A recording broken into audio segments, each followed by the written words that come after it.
J'ai pas envie d'avoir des prototypes de Miss très carrés. J'ai envie qu'on voit leur personnalité, qu'elles soient spontanées, naturelles. Enfin, j'ai pas envie d'avoir des robots, elles sont toutes différentes. Bien sûr, on va leur apprendre à marcher parce qu'il y en a qui n'ont jamais marché sur une scène comme ça. Même quelqu'un qui défile pas très bien, ça peut être charmant. Vous voyez, avoir voilà, un charme qui fait on est séduit parce que sa beauté, plus ça, plus ce petit défaut est charmant. J'ai pris quelquefois des mannequins qui ne savaient pas du tout défiler, mais qui n'essayaient pas non plus de défiler. Elles sont toutes top 12 finalement, et après c'est en les comparant qu'on se dit bon bah finalement celle-ci elle est peut-être plus grande, elle est plus à l'aise, elle marche mieux. Il y en a quand même certaines qui éclatent, quoi, je veux dire, naturellement. Vous voyez, après il faudra voir si ça suit pour les autres choses, c'est-à-dire le fait en effet parler et tout, mais il y en a qui éclatent. J'aime quand même les Miss France parce que ça fait partie aussi, c'est un peu comme Yvette Horner, quoi. Vous voyez ce que je veux dire? Mais c'est vrai, sauf que c'est fait d'une façon beaucoup plus moderne quand même, enfin beaucoup plus moderne. Quoique Yvette a fait du rap, elle a été très moderne et elle l'est toujours. Moi je peux avoir mon opinion, quand même je pourrais dire des arguments, ça va être un échange, parler, et puis il y a le public aussi, là je ne peux pas parler avec eux, alors voilà.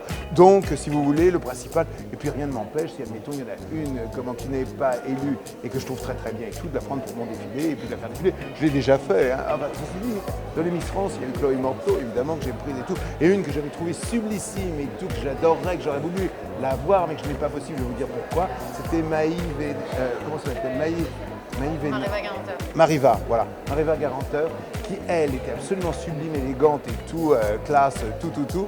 Et elle s'est mariée avec Estelle de Jacques. Alors là, j'étais quand même, pour Jean-Charles, je ne pouvais pas lui demander ça parce que quand même, c'était à lui. Et puis voilà, hein, je ne vais pas passer la bague au doigt. Donc là, vous voyez. Ça a toujours existé dans les concours internationaux. Les filles sont magnifiques, parfois il y en a qui sont ratées. Nous on ne veut pas prendre ce risque-là en France, donc voilà, moi j'avais pas poussé de coup de gueule, j'avais juste dit que pour moi certaines méritaient moins leur place que d'autres. Oui, je suis très proche de Flora, que j'adore. J'ai rencontré très peu Marie L'Orphelin, j'ai rencontré plusieurs fois Malika Ménard qui est adorable, Laurie Tillman aussi qui est extraordinaire, Valérie Bègue qui est vraiment quelqu'un de très drôle, qui a une vraie personnalité. Oui, je suis contente de le retrouver, on a des projets ensemble, on habite séparément parce qu'après un an sans se voir, je pense que le choc va être brutal et si on se remet en ménage ensemble, ça va être bizarre.